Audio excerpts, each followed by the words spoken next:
다 같이 자리에서 일어나셔서 묵상기도 드리시겠습니다.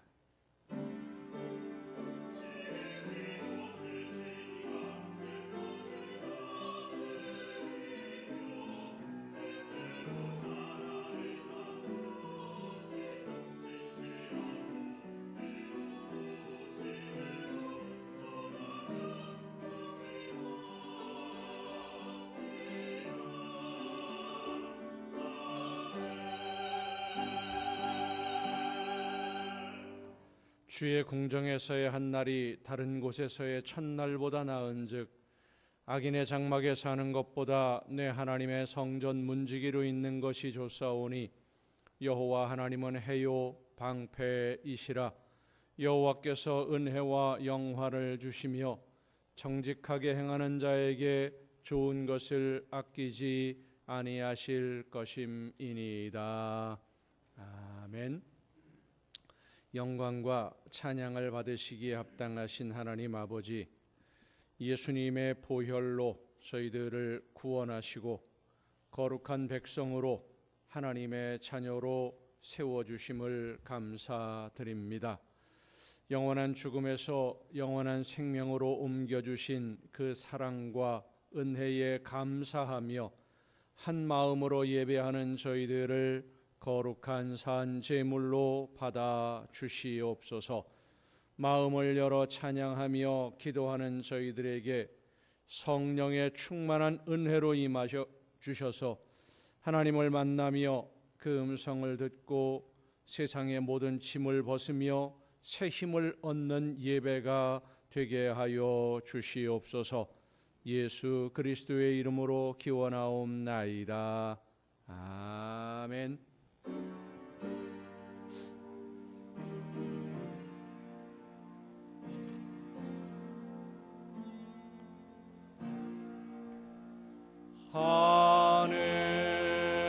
하늘에 계신 아버지 이름 거룩하사 주님 나라 임하시고 뜻이 이루어지다.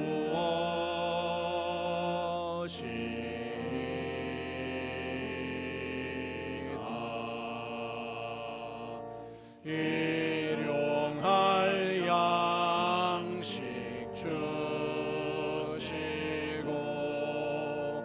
우리들의 큰 죄 다 용서하옵시고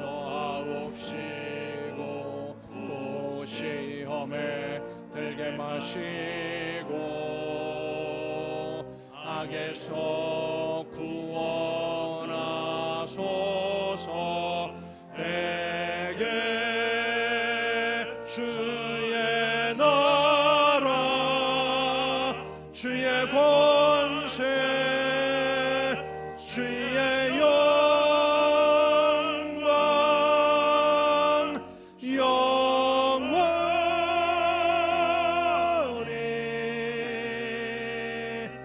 아멘.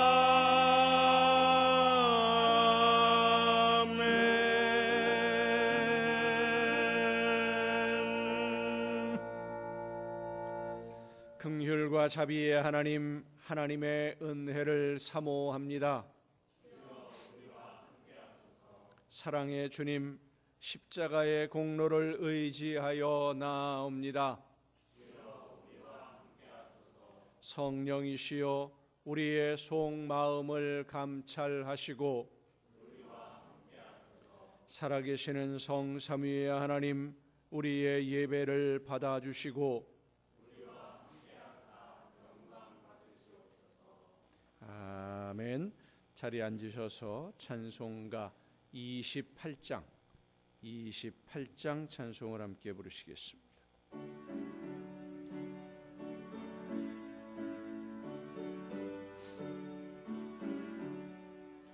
옥의 근원 강림하 하사 찬송하게 하소서. 한량 없이 자비하심 측량할 길 없도다. 천사들의 찬송가를 내게 가르치소서. 구속하신 그 사랑을 항상 찬송합니다.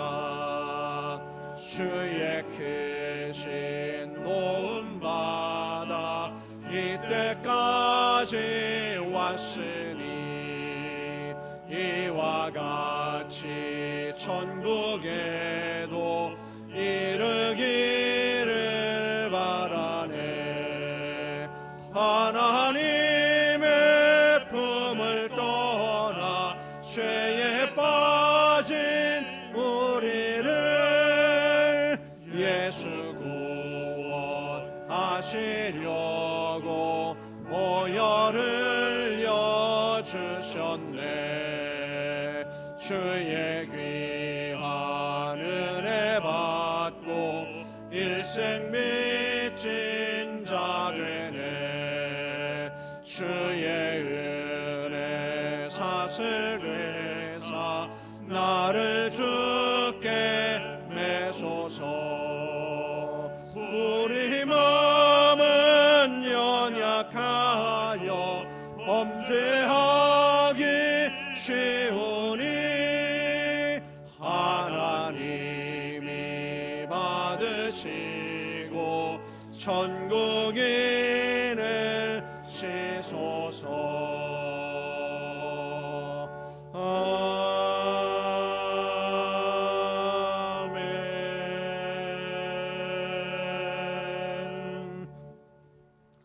하나님은 우리의 피난처시요 힘이시니 환난 중에 만날 큰 도움이시라.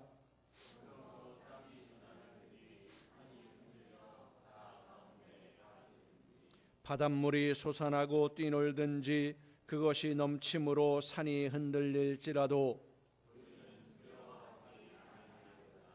한 시내가 있어 나뉘어 흘러 하나님의 성 곧 지존하신 이의 성소를 기쁘게 하도다.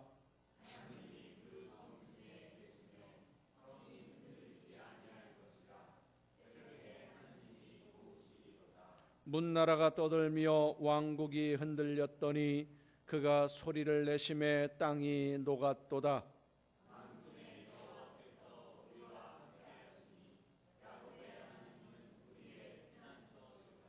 이르시기를 너희는 가만히 있어 내가 하나님 됨을 알지어다. 내가 세계 중에서 높임을 받으리라 하시도다.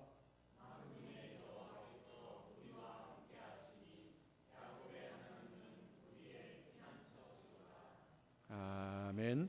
이제 지나온 시간들을 돌아보며 우리의 모든 잘못과 죄와 허물을 침묵 속에서 주님께 고백합니다.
그가 내 모든 죄악을 사하시며 내 모든 병을 고치시며 내 생명을 파멸해서 속량하시고 인자와 긍휼로 관을 씌우시며 좋은 것으로 내 소원을 만족하게 하사 내 청춘을 독수리같이 새롭게 하시는도다. 아멘. 이 말씀은 우리를 사랑하셔서 우리의 모든 죄를 용서하시는 하나님의 말씀입니다. 다 함께 사도신경으로 우리의 신앙을 고백합니다. 나는 전능하신 아버지 하나님, 천지의 창조주를 믿습니다. 나는 그의 유일하신 아들 우리 주 예수 그리스도를 믿습니다. 그는 성령으로 잉태되어 동정녀 마리아에게서 나시고 본디오 빌라도에게 고난을 받아 십자가에 못 박혀 죽으시고 장사된 지 사흘 만에 죽은 자 가운데서 다시 살아나셨으며 하늘에 오르시어 전능하신 아버지 하나님 우편에 앉아 계시다가 거기로부터 살아있는 자와 죽은 자를 심판하러 오십니다. 나는 성령을 믿으며 거룩한 공교회와 성도의 교제와 죄를 용서받는 것과 몸의 부활과 영생을 믿습니다. 아멘. 다 함께 찬송가 370장 찬송을 함께 부르시겠습니다.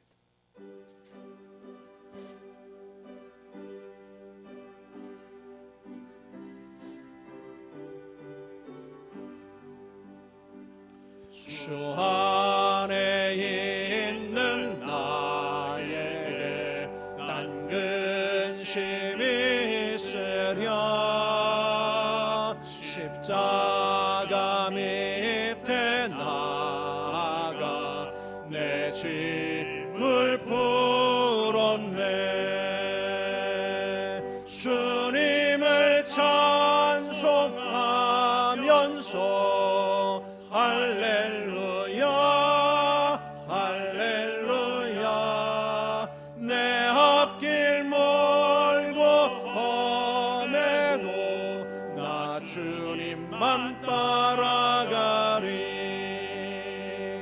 그 두려움이 변하여 내 기도 되었고 전날의 한숨 변하여 내 노래 되었네. 주님을 찬송하면서 할렐루야 할렐루야 내 앞길 멀고 험해도 나 주님만 따라가리. 내 주는 자비하셔서 늘 함께 계시고 내 궁핍함을 아시고 늘 채워주시네. 주님을 찬송하면서 할렐루야 할렐루야 내 앞길 멀고 험해도 나 주님만 따라가리. 내 주와 맺은 언약을 영불변하시니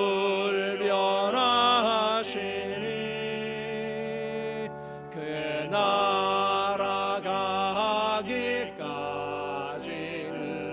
늘 보호하시네. 주님을 찬송하면서 할렐루야 할렐루야 내 앞길 멀고 험해도 나 주님만 따라가리.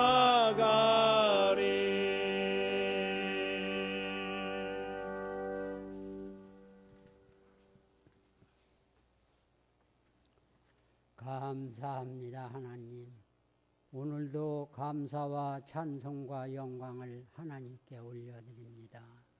지나간 한 주간 동안도 주님 은혜 속에서 승리의 삶을 살게 하시고 오늘 거룩한 성일 맞이하여 주님 전에 나와서 하나님께 경배 올리게 하시니 감사합니다.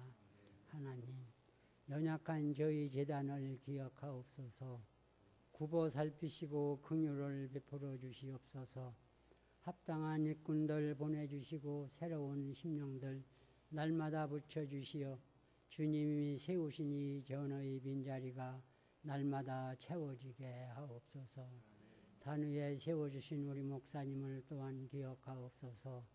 성령으로 인도하시고 권능의 팔로 붙들어 주시어 주님께 받은 사명 잘 감당하게 하시고 부족한 저희 영혼들 주님께로 인도하는데 영육간에 강건하게 지켜주옵소서. 하나님, 이 나라의 민주구에 함께하옵소서. 굽어 살피시고 긍휼을 베풀어 주시옵소서. 너무나 혼란 가운데 처해 있습니다. 우리 하나님께서 도와주시옵소서. 하나님을 신뢰하는 천만의 성도들 주님 앞에 나와 회개 자복하며 기도하게 하옵소서. 지금까지 주신 축복 속에 너무나 선만하게 살아왔음을 고백하오니 용서하여 주시고 나라와 민족을 위하여 더욱더 기도하게 하시옵소서. 하나님, 날씨가 너무나 뜨겁습니다. 평탄한 일기를 금년에도 허락하시어 금년에도 풍성한 오국 백과가 자라갈 수 있도록 도와주옵소서. 오늘도 예배를 위하여 수고한 손길들 많이 있사오니 기억하시고 건강 주시어서 주님 전에서 기도하고 봉사하는데 피곤치 않게 하시고 이 시간 단위에 세우신 목사님을 통하여 말씀 듣는 우리 성도들 은혜 받게 하시고 받은 은혜 나누며 생활하는 성도들 다 되게 하소서. 예수님 이름으로 기도하옵나이다. 아멘.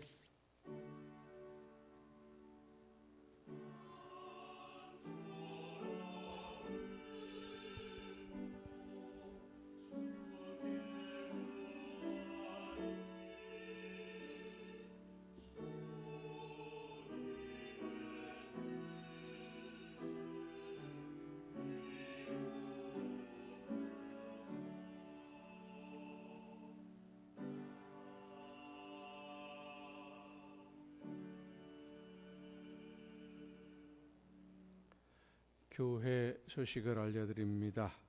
날씨가 참 많이 덥습니다. 육체적인 건강도 더위 속에서 잘 유지하시면서 영적인 건강으로 하나님이 기뻐하시는 아름다운 열매로 익어가는 여러분 모두가 될 수 있기를 바랍니다. 다른 소식들은 주보에 있는 교회 소식란을 참조하시기를 바랍니다. 이제 찬양 주시겠습니다.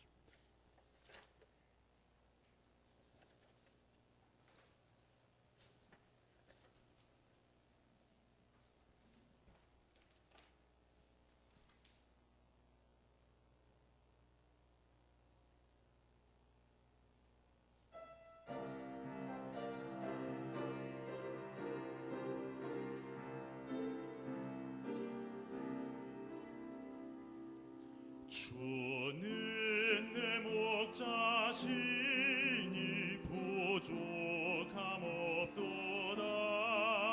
시냇가 푸른 초원에 날 인도하시고 내 영을 건지시며 방황하는 나를 안전하게 바른 길로 인도하시도다. 사망이 드리워도 두렵지 않음은 주 나의 곁에 계셔 도와주심이라. 또 육받을 때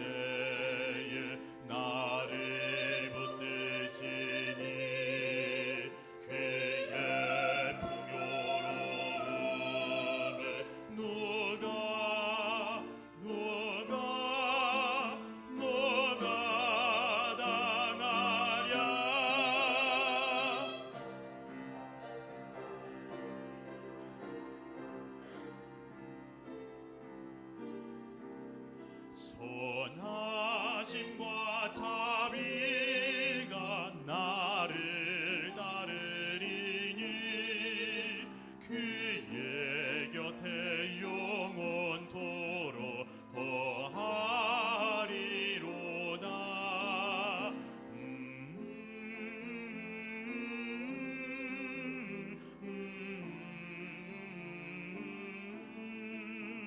그의 집에 거하리라 내가 영원토록.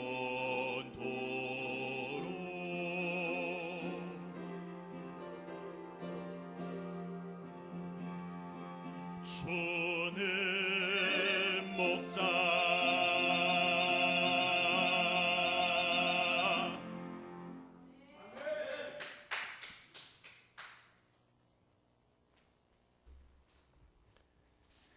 감사합니다. 이 시간 우리에게 주시는 하나님의 말씀을 함께 듣습니다. 오늘 우리에게 주시는 하나님의 말씀 신약성경 고린도전서 9장입니다.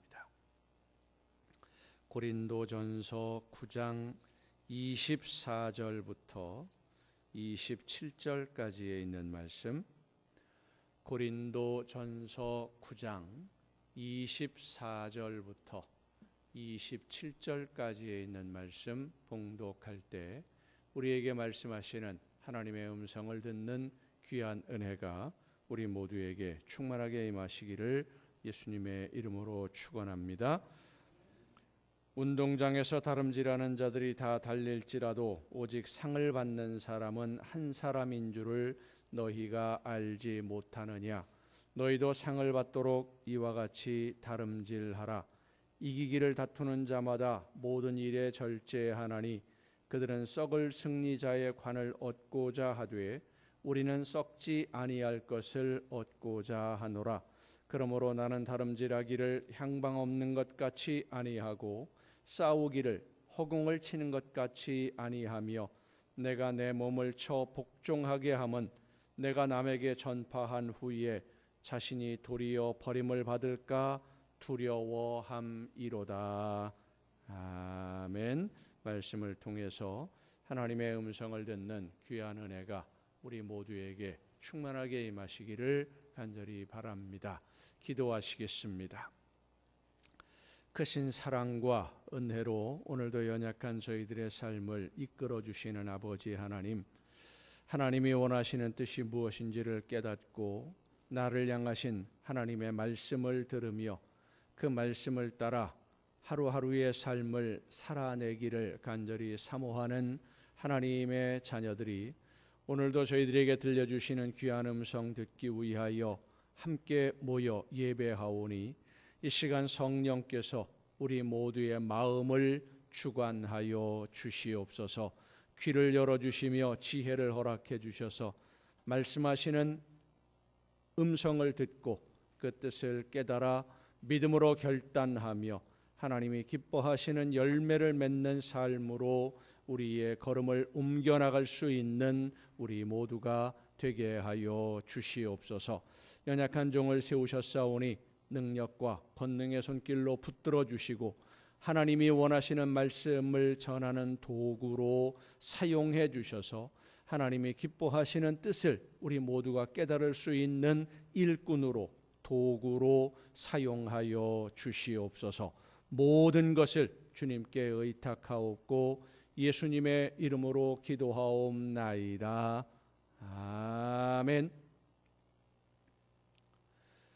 여호와 하나님은 여러분에게 복을 주시고 여러분을 지키시기를 원하며 여호와 하나님은 그 얼굴을 여러분에게 비추사 은혜 베푸시기를 원하며 여호와 하나님은 그 얼굴을 여러분에게로 향하여 드사 평강 주시기를 원하노라.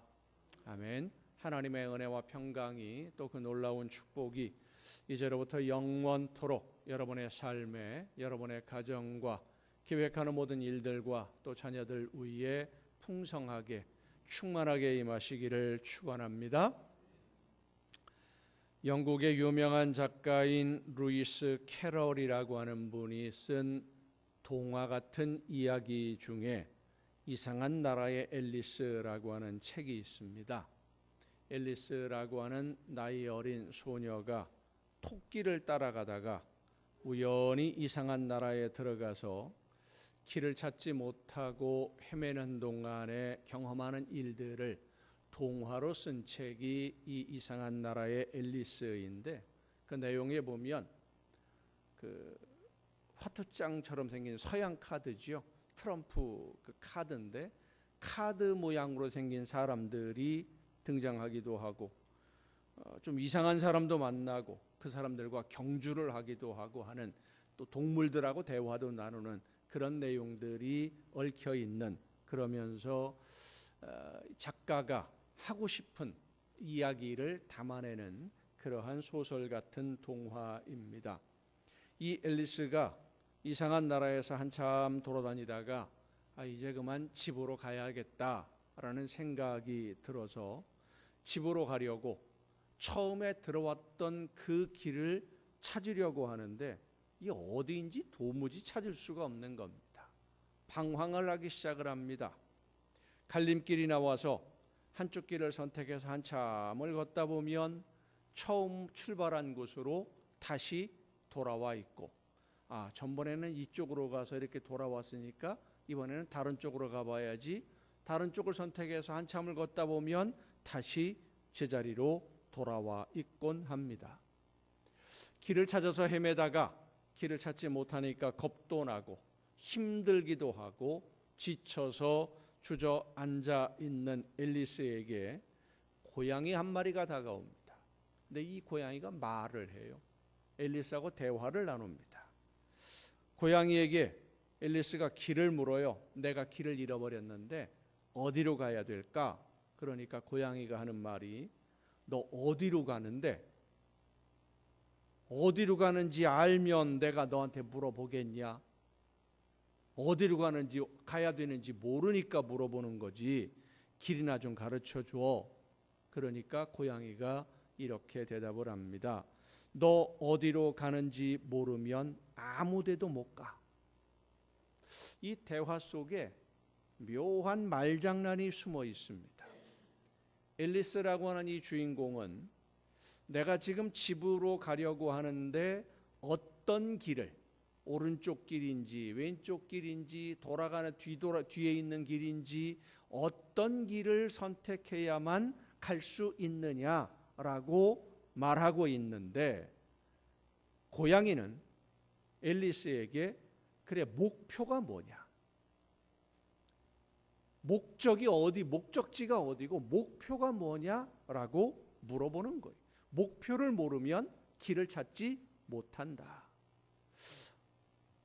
어디로 가야 되는데 어디로 가는지 알지 못하면 길 못 찾아. 비슷한 얘기 같고 같은 말 같지만 의미는 완전히 달라요. 앨리스는 구체적인 방법을 모르겠다라고 하는 이야기를 하는데, 고양이는 원칙을 먼저 세워야 구체적인 방법을 찾을 수 있다라고 하는 이야기를 하는 겁니다. 더 쉽게 표현한다면 앨리스는 방법을 물어보고 기술적인 것을 물어보는데, 고양이의 채셔는 원칙적인 원론, 목적을 얘기합니다. 목적이 올바르지 않으면 방법을 찾을 수가 없다. 이 말 속에 작가가 이야기하고 싶었던 진리가 담겨 있습니다. 목표가 무엇인지 모르면 아무리 열심히 노력해도 아무것도 이루지 못한다. 혹시 어떤 것을 이룬다고 할지라도 그 이룬 것이 유익한, 쓸모가 있는, 필요한 것이 되지 못한다라고 하는 것을 이야기를 하고 있는 겁니다.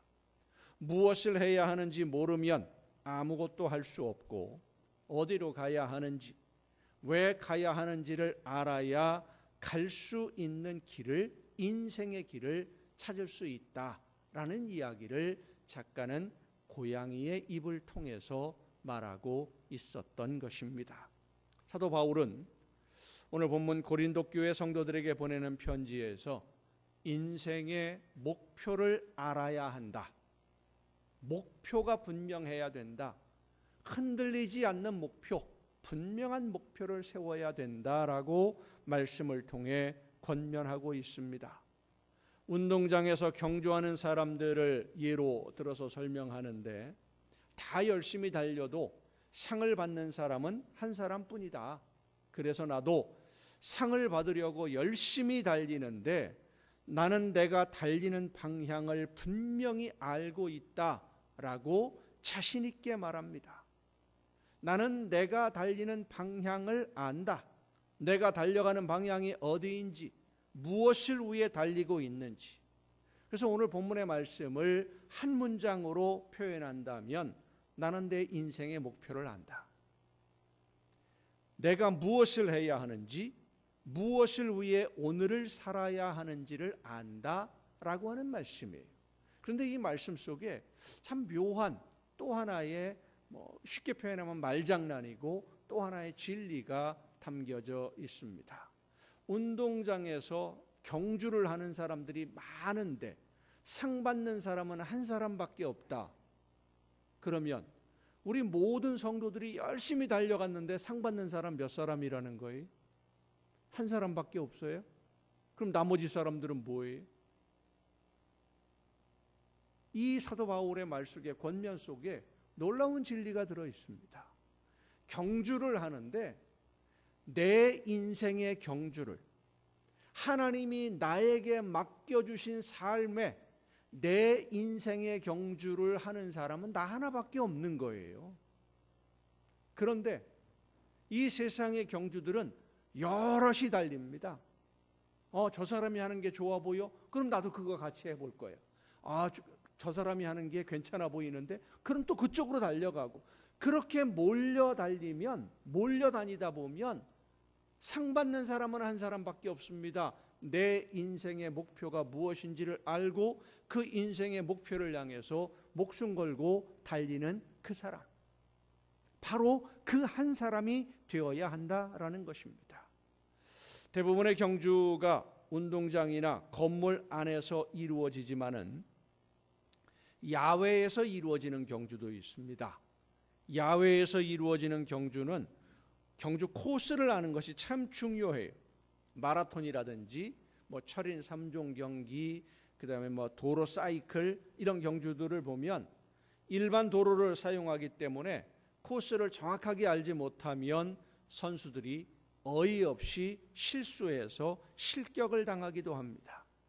실제로 마라톤 경기에서 경기하는 코스를 착각해서 실격당하는 일들이 종종 발생하고, 사이클 경주, 자전거 경주에서도 그런 일들이 많이 벌어지고 있습니다. 선두에 있던 사람들이 오히려 후위로 밀려나고, 나중에 가던 사람들이, 뒤에 있던 사람들이 1등을 하는 경우도 있어요.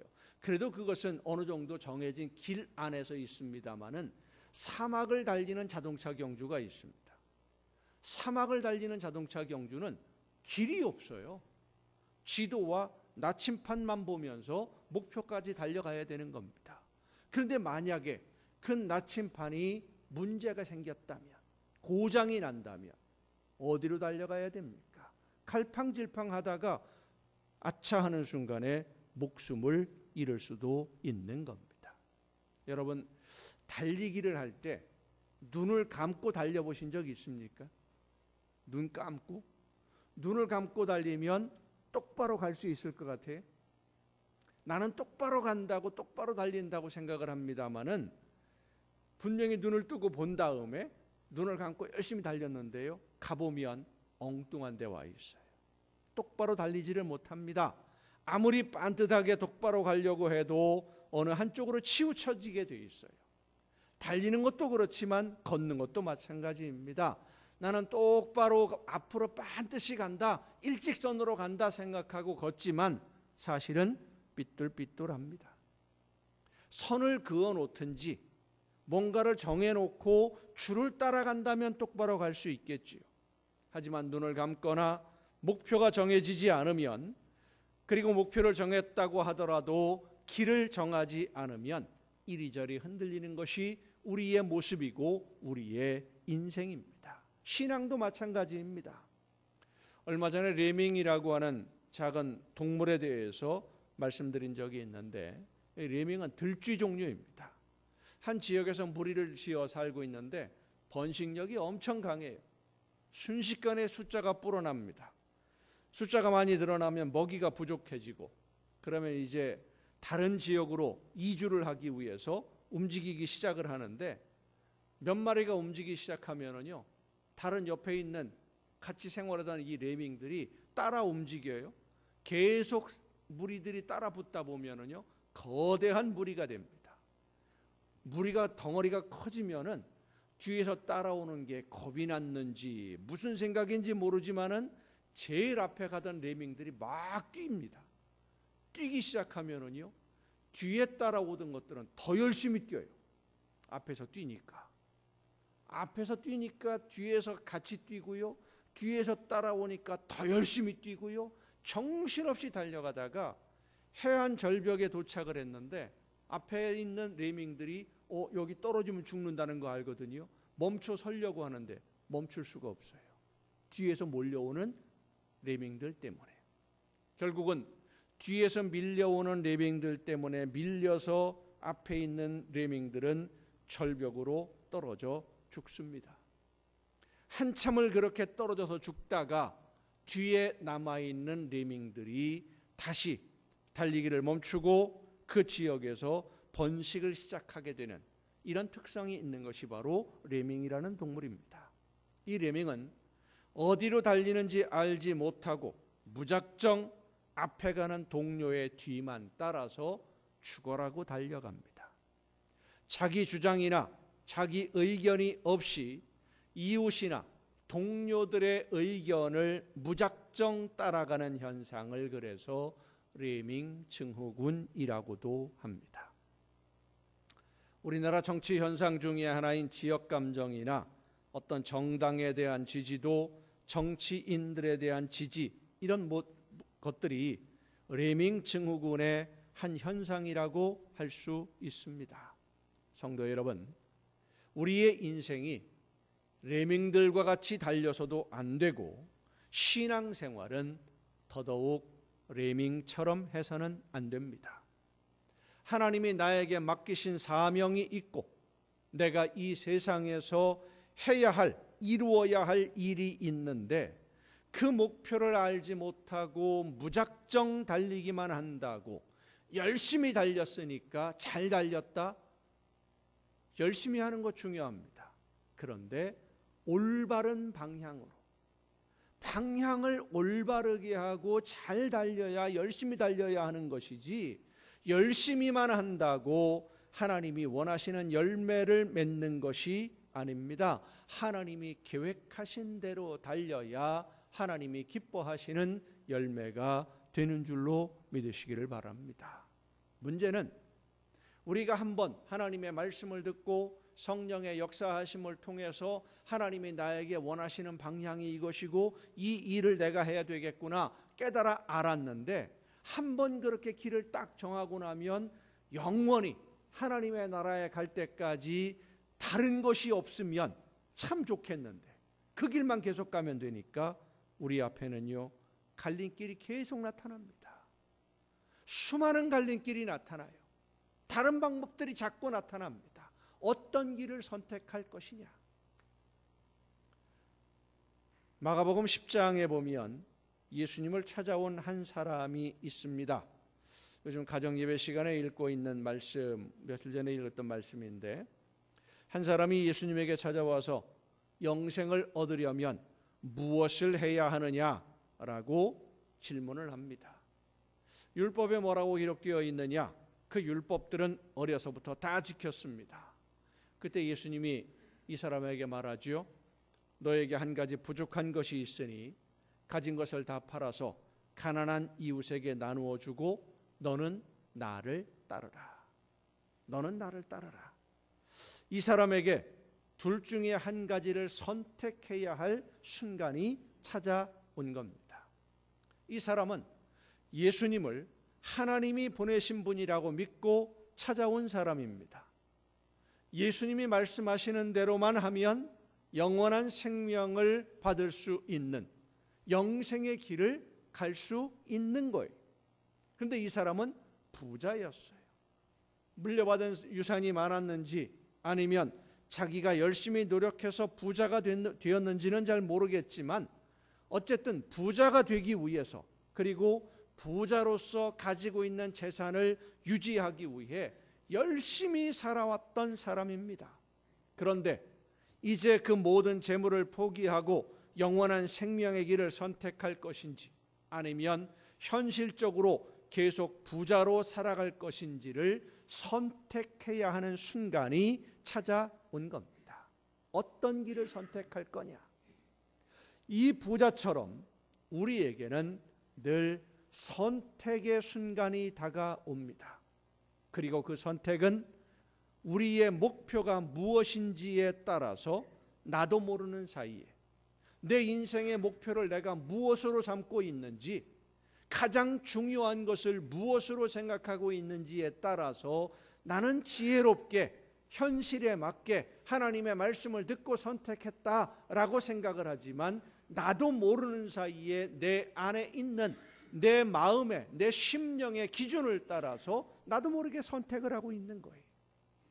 그래서 프랑스의 사상가이면서 작가인 장폴 사르트르라고 하는 분은 인생을 이렇게 말했습니다. 인생은 B와 D 사이에 있는 C다. B와 D, 영어로 알파벳입니다. 영어 알파벳 B와 D 사이에 C. 여러분 B 다음에 C가 있는 거 다 알아요. 그리고 그 뒤에 D가 있다는 것도 알아요. A, B, C, D 이렇게 나가니까. 그런데 그 유명한 철학자가 그런 이야기를 해요. 인생은 B와 D 사이에 있는 C다. B가 뭐냐? 버스, 해피 버스데이 하는 버스, 태어나는 것, 출생하는 것. 그럼 D는 뭐겠습니까? 데스, 죽는 겁니다. 죽음이. 태어남과 죽음 사이에 있는 C, 이 C가 뭐냐? 초이스, 선택이라는 겁니다. 태어나서 죽을 때까지 선택하면서 그 선택에 의해서 죽음으로 간다. 죽는 날까지 선택하는 것이다. 그런데 이 선택이 한 번으로 끝나지 않습니다. 매 순간순간 선택하고 또 선택하면서 선택의 연속이 우리의 인생이 되어가는 거예요. 그리고 우리는 우리의 인생을 만들어가는 중에 예수 그리스도께서 나를 대신해서 제물이 되셨다는 것을 믿을 수 있는 예수님의 구원의 소식을 들었고 그 기회를 선택해서 예수님을 믿기로 결심했기 때문에 오늘 지금 하나님의 자녀로 이 자리에서 예배하고 있는 것입니다. 우리 말고도 수많은 사람들이 우리와 같이 예수님을 믿어야 되겠다라고 이 길을 선택을 했었지만 다시 예전으로 돌아간 사람들도 많고, 왜? 또 선택의 길이 또 있었으니까. 우리가 하나님의 말씀을 따라서 예수님을 믿기로 선택한 순간부터 영원한 하나님의 나라에 이르기까지 다른 선택의 순간이 전혀 없었다면 계속해서 그 길을 갔겠지만 그게 아니거든요. 다른 여러 가지 선택지가 생기니까 중간에 빠져나간 사람도 있고 돌아간 사람들도 있고 다른 길을 선택해서 우리와는 다른 길을 가고 있어요. 우리의 삶은 이런 선택이 쌓이고 선택에서 선택으로 이어져서 오늘에 이르러 있는 것입니다. 인류의 역사를 보면 문명의 발전은 선택의 종류가 많아지면서 발전했다라고 할 수 있습니다. 선택의 여지가 많으면요 그만큼 발전한 거예요. 농사 지을 때는 선택의 여지가 사실 별로 없습니다. 밭에 콩을 심을 거냐 팥을 심을 거냐 그것만 결정하면 돼요. 몇 가지 선택의 여지가 없어요. 모내기를 해야 되는데 오늘 할 거냐 내일 할 거냐 그것만 결정하면 돼요. 아주 단순하고 간단했습니다. 그런데 문명이 발전하면서 많은 선택지가 우리에게 주어집니다. 이제는 선택해야 될 일들이 너무 많아서 아주 간단한 문제, 오늘 점심은 뭐 먹을 거냐 하는 문제 하나를 결정하는데도 셀 수 없이 많은 선택지가 있어요. 반찬을 뭐로 할 거냐? 이 한 가지 문제를 가지고도요, 수십 수백 가지 선택지가 존재합니다. 그러다 보니까 어떤 일을 결정할 때 쉽게 선택하고 결정하지 못하는 결정장애 증후군이라는 심리적인 용어가 만들어질 정도로 선택해야 할 일이 점점 많아집니다. 정보는 또 얼마나 많은지, 여러분 집에 냉장고가 고장이 나서 냉장고 하나 사려고 하면 옛날에는 냉장고를 사야 될까 말아야 될까 그것만 결정하면 됐어요. 아주 간단했어요. 냉장고라는 종류가 별로 없었으니까. 냉장고를 사야 되겠다? 그럼 큰 거 살까 작은 거 살까? 그것만 결정하면 됐어요. 그런데 요즘에는 어떻습니까? 냉장고가 얼마나 종류가 많은지요. 수많은 제품들 중에 뭘 골라야 되는지 정말로 박사급으로 공부를 해야 됩니다.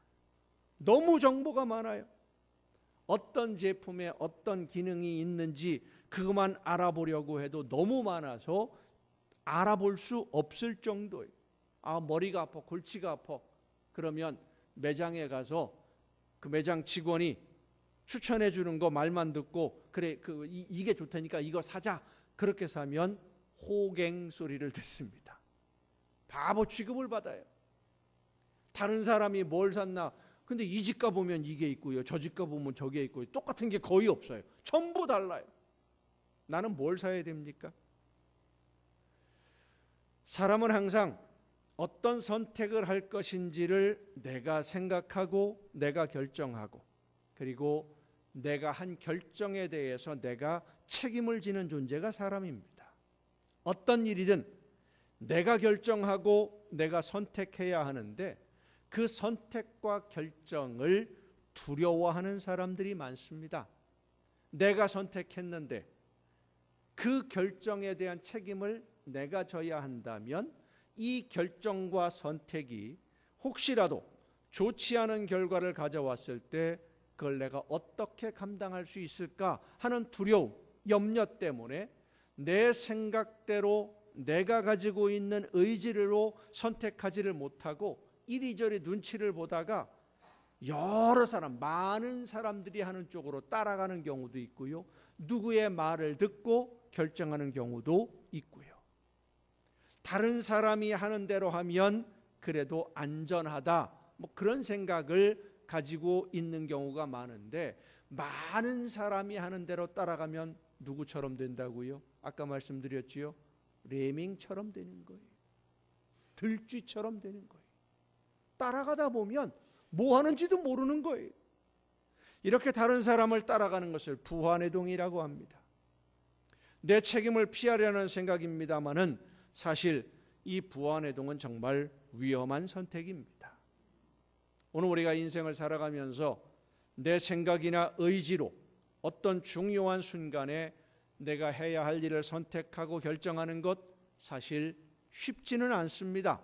하지만 내가 선택하고 결정을 하는 것이나 다른 많은 사람들이 선택하는 것을 내가 따라가는 것이나 그 선택도 내가 하는 거예요. 내가 고민하고 생각하고 기도하면서 어떤 한 방향을 선택하는 것이나 많은 사람들이 선택하는 대로 따라가는 거나 그쪽을 따라가는 거로 내가 선택하는 거예요. 누가 선택해 주는 것이 아닙니다. 성공하는 사람들의 7가지 습관이라고 하는 책에서 이 선택의 문제를 설명해 주고 있는데, 한 학생이 교수님을 찾아가서 이야기를 합니다. 이번에 학교를 대표해서 대회에 출전하기 때문에 교수님이 진행하는 수업에 참석할 수 없게 되었습니다 라고 말하니까 교수가 대답을 합니다. 알았다. 결석 처리하겠다. 그러니까 학생 입장에서는 난감해지는 거예요. 학교를 대표하는 선수로 대회에 참석하기 때문에 출석하지 못하는 것인데 라고 이야기를 하니까 교수님이 이야기합니다. 학교를 대표해서 선수로 참석하는 것과 수업에 출석하는 것 중에서 자네는 대표 선수가 되는 것을 더 중요하다고 생각해서 그걸 선택한 거 아니냐. 수업에 참석하지 못하는 게 아니라 참석하지 않는 거지. 표현 자체가 틀렸다는 거예요. 어떤 길을 선택하느냐, 선택을 그렇게 한 것이지 못하는 것이 아니다. 선택에 대한 책임도 자네에게 있는 것이고, 그러니까 자네는 결정한 대로 대회에 참석하고, 나는 교수 입장에서는 내 수업이 안 들어왔으니까 결석 처리하고, 못하는 게 아니라 안 하는 것이다. 안 하기로 선택했으니까. 우리의 선택이 그렇습니다. 인생의 선택, 신앙의 선택 다 마찬가지입니다. 하나님의 말씀을 듣고 성령의 역사하심을 통해 하나님이 원하시는 뜻이 무엇인지를 깨달았을 때 그 말씀대로 하나님이 원하시는 대로 순종할 것이냐 말 것이냐, 그 선택도 내가 하는 겁니다. 못하는 것이 아니라 안 하는 것이죠. 다른 사람에게 선택을 맡기는 것도 내 선택이고, 많은 사람이 선택한 방향으로 따라가는 것도 내가 선택한, 내가 인생을 살아가는 방법입니다. 우리가 어떤 선택을 하게 될 때에 나도 모르게 내 안에 기준이 있다라는 것을 알아야 됩니다. 내 안에 기준이 있어요. 나도 모르는 사이에 선택을 하는 기준을 가지고 있어요. 이 기준, 선택과 결정을 할 때 나도 모르게 사용하는 내 삶의 기준, 이 기준이 정말로 중요한 것입니다. 사도 바울이 고린도 교회 성도들에게 권면하면서 그 기준을 지금 말하고 있는 겁니다. 사도 바울은 모든 것을 선택할 때의 기준을 하나님의 나라에 두었습니다. 하나님의 말씀을 기준으로 삼았습니다.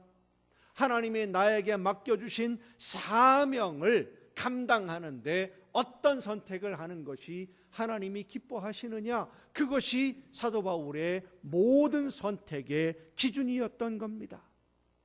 내가 지금 어떤 방법을, 어떤 길을, 어떤 하나를 선택하려고 하는데 이 선택이 하나님의 나라를 위한 길인가?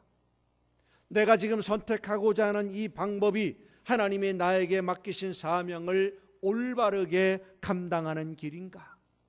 나는 지금 하나님이 원하시는 대로 순종하고 있는가? 이것을 먼저 생각하고 중요하게 여기고 모든 일을 결정하는 기준으로 삼았던 것입니다. 그래서 모든 일을 선택할 때에 사람을 만나고 대화를 하고 복음을 전하고 가르치고 어느 지역으로 갈 것인지 어떤 도시로 갈 것인지를 결정할 때에 하나님이 맡기신 사명을 기준으로 모든 선택을 했고, 하나님의 말씀을 기준으로 모든 방법을 결정했던 것입니다. 성도 여러분, 여러분은 어떤 기준을 가지고 모든 일을 선택하고 계십니까? 사람들은 누구나 다 자기의 기준이 있습니다. 방금 전에 말씀드렸듯이 다른 사람들이 하는 대로 따라가는 것도 내가 가지고 있는 기준 중에 하나입니다. 그런데 우리가 가지고 있는 이 기준, 내 삶의 모든 선택을 결정하는 이 기준이 올바른 기준이 아니라면, 바른 길이 아니라면, 바른 잣대가 아니라면 우리의 인생은 방황하는 인생이 되고 맙니다. 나침판은 항상 방향을 일정하게 가르쳐줘야 나침판입니다. 어디에서든지 북쪽은 항상 북쪽을 가르쳐야 되고, 인천에서든지 부산에서든지 전 세계 어디를 가도 방향을 정확하게 가르쳐 줄 수 있어야 그게 나침판이에요. 그런데 인천에서 볼 때는 이쪽을 북쪽이라고 했다가 부산에 가니까 저쪽을 북쪽이라고 했다가 왔다 갔다 바뀌면 그것이 나침판으로서의 효용 가치가 있을까요? 그런 기준은 쓸모없는 기준입니다. 무게를 재는 저울도 마찬가지지요. 기준이 정확하지 않으면 그 저울은 저울이 될 수 없는 겁니다. 10kg의 무게를 재야 되는데 20kg를 10kg라고 하기도 했다가 5kg를 10kg라고 하기도 했다가 들쭉날쭉 왔다 갔다 한다면 그 저울은 폐기 처분해야 됩니다. 우리의 기준은 하나님에게 있어야만 합니다. 돈이 우리 인생의 기준이 되어서도 안 되고, 명예나 권력이 이 세상에서의 그 어떤 일도 우리의 인생을 결정하는 선택의 기준이 될 수는 없습니다.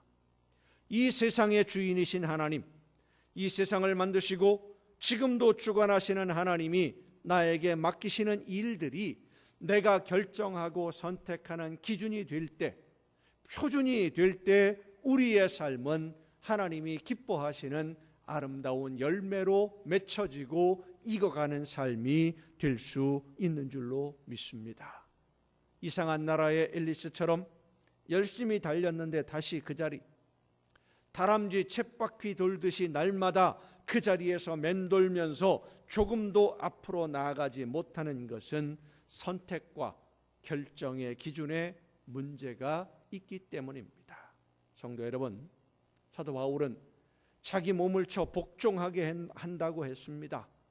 부활하신 예수님을 만났고 예수님이 어떤 분인지 알게 되었고, 그래서 하나님의 아들을 우리를 구원하시기 위해 이 세상에 보내신 분이 예수님이라는 것과 그 예수님을 우리 모두를 대신하시는 제물이 되게 하시려고 십자가의 제물로 받으셨다는 것을 사도 바울은 알았고 믿었고 그 말씀을, 복음을 전하고 있었지만, 이 구원의 복음을 전한 내가 하나님께 버림을 받을 수도 있다. 왜요? 잘못된 선택을 하면.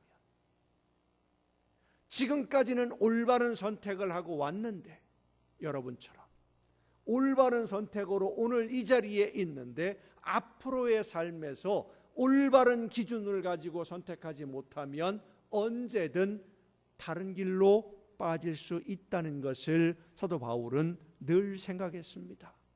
나도 모르는 사이에 세상의 유혹에 눈을 돌리거나 욕심에 이끌려서 하나님이 나에게 맡기신 사명이 아닌 다른 길을 선택하게 된다면 그것은 생각할 수 없는 끔찍한 결과를 가져오게 된다는 것을 사도 바울은 늘 잊지 않았습니다.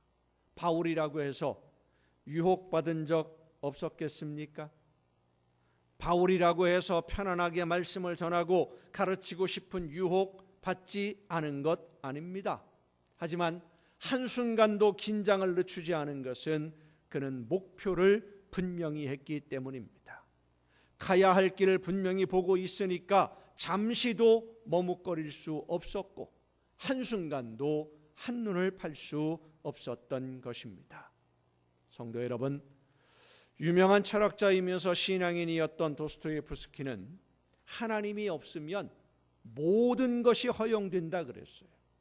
하나님이 없으면 모든 것이 허용된다. 무슨 말이냐면 온 우주 만물의 주인이시고 모든 것을 주관하시는 하나님의 시선을 피할 수만 있다면, 실제로 피할 수 있는 사람은 없지만 나는 하나님의 시선을 피할 수 있다라고 생각하는 사람은 못할 일이 없다는 거예요.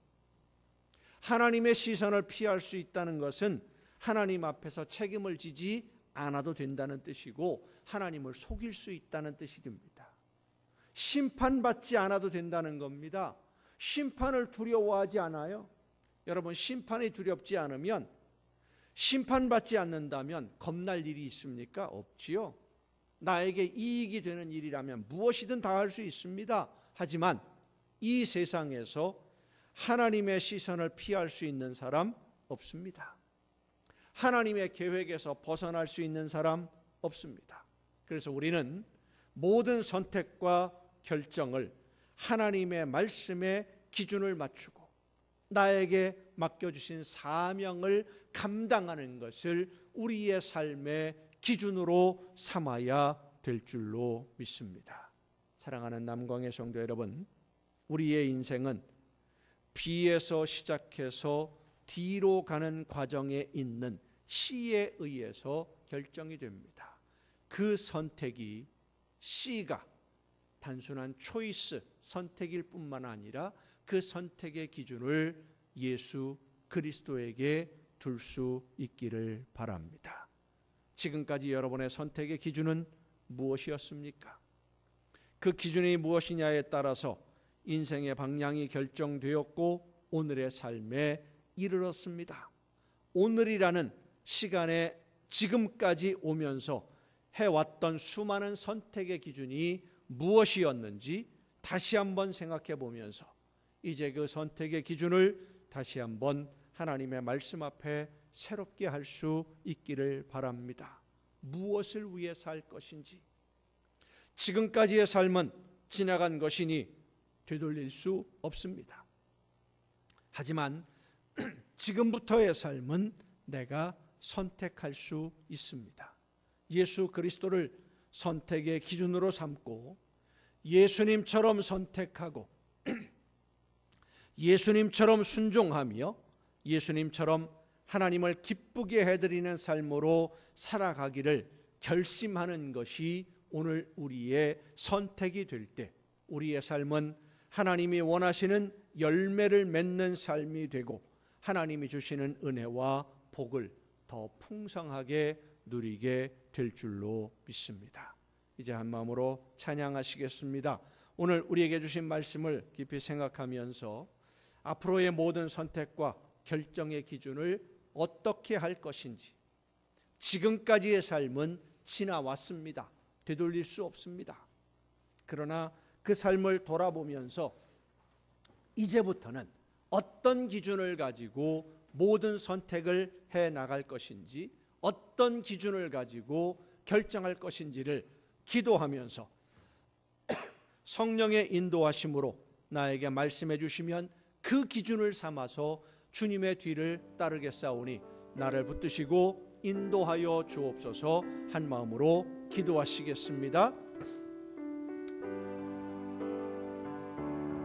죄악에 썩은 내 육신을 주님이 쓰시려 했네.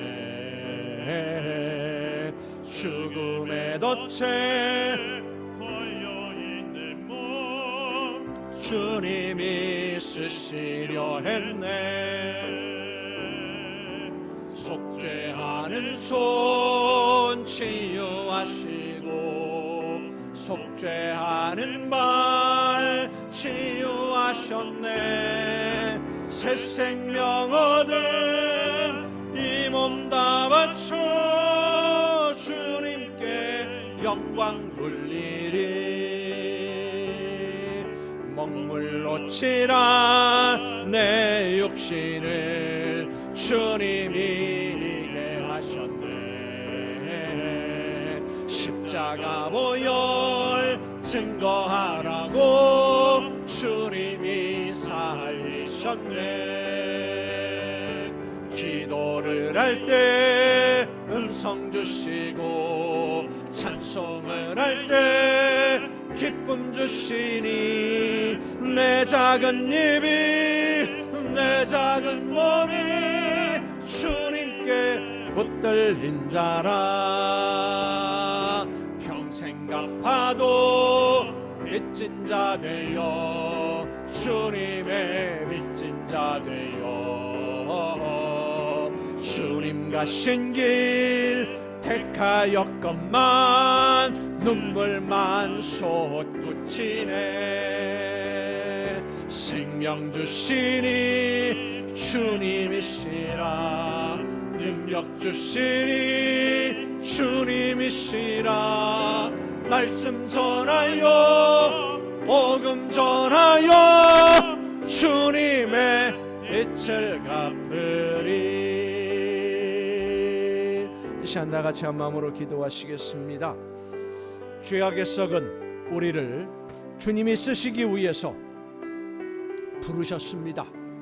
주님께서 친히 십자가의 제물이 되심으로 우리에게 생명을 주셨고 기회를 주셨습니다.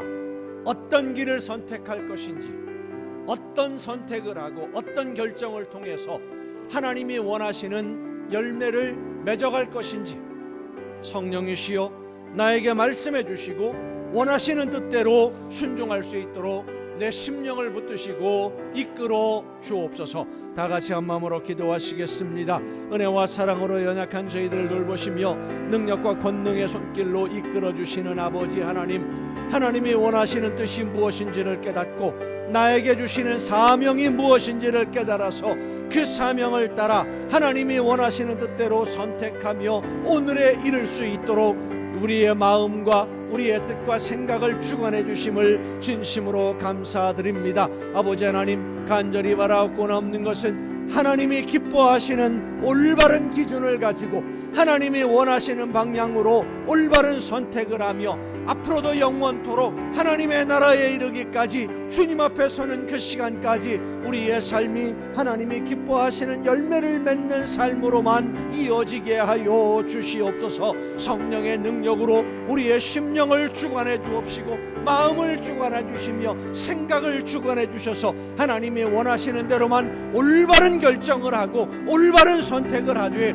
기쁨으로 나에게 맡겨주신 사명 즐겁게 감당해내는 우리 모두가 되게 하심으로 연약한 저희들을 통해서 아름다운 하나님의 나라가 이루어지게 하여 주시옵소서. 주님이 기뻐하시는 아름다운 이 열매로 익어가며 아름다운 보석으로 하나님께 기쁨 누리는 우리 모두의 삶이 될 수 있도록 성령의 능력으로 연약한 저희들을 붙드시고 인도하여 주시옵소서.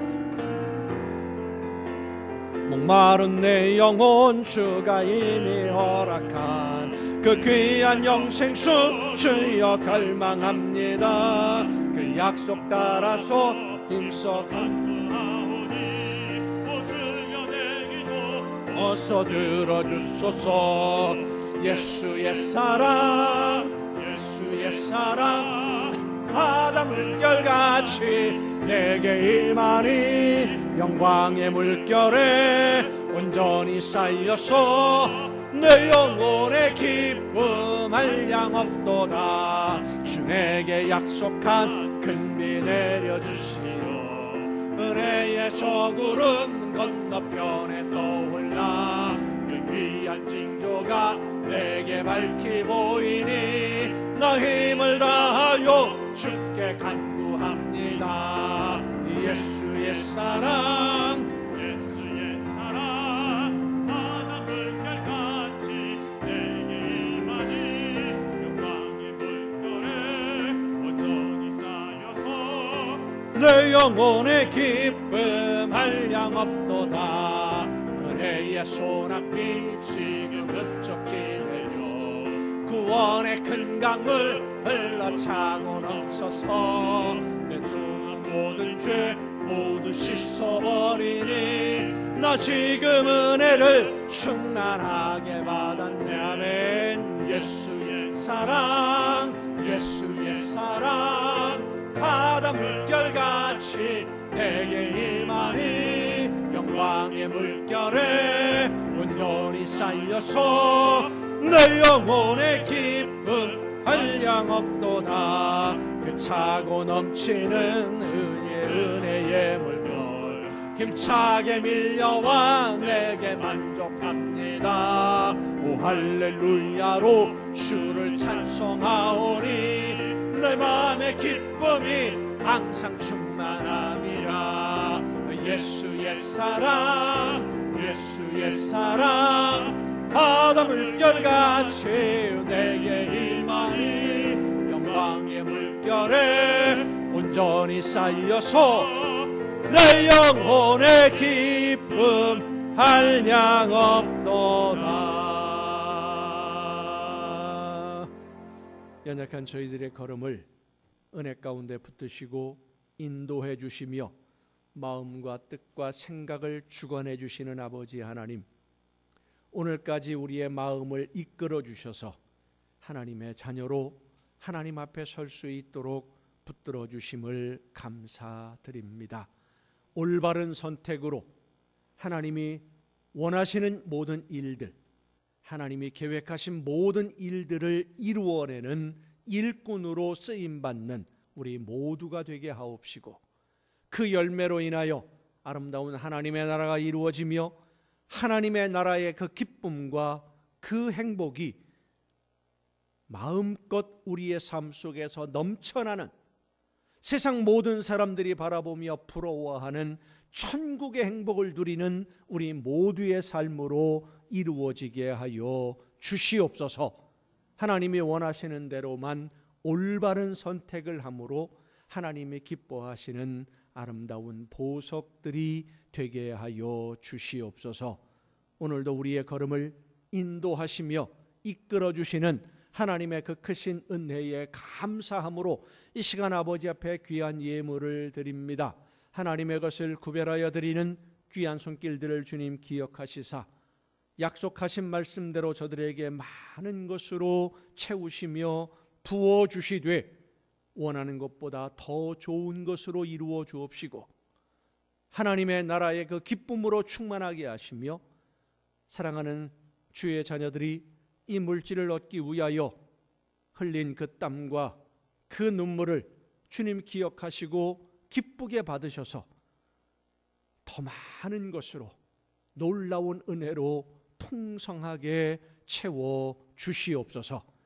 감사의 예물을 드리는 사랑하는 손길들을 기억하시사 더 많은 감사가 넘쳐나게 하시며 날마다 주님과 동행하는 천국의 행복만 넘쳐나는 복된 가정들 되게 하여 주시옵소서. 소원을 담아 드려지는 귀한 예물들을 기억하시사 더 좋은 것으로 원하는 것보다 더 아름다운 선물로 이루어 주시며 주의 성전을 위하여 드려지는 귀한 예물들을 기억하시사 저들의 삶 속에 하나님이 기뻐하시는 아름다운 뜻이 이루어지고 이 세상을 살아가는 동안 모든 좋은 것에 부족함이 없는 풍성한 복을 누리게 하여 주시옵소서. 이 모든 물질들이 하나님이 기뻐하시는 뜻대로만 아름답게 쓰여지기를 간절히 바라옵고 이제는 우리를 구원하시는 예수 그리스도의 은혜와 하나님의 크신 사랑하심과 성령님의 감동하심과 교통하심이 이 자리에 함께한 우리 주님이 사랑하시는 모든 이들 위에 이제로부터 영원토록 함께 하시기를 간절히 축원하옵나이다. 아멘.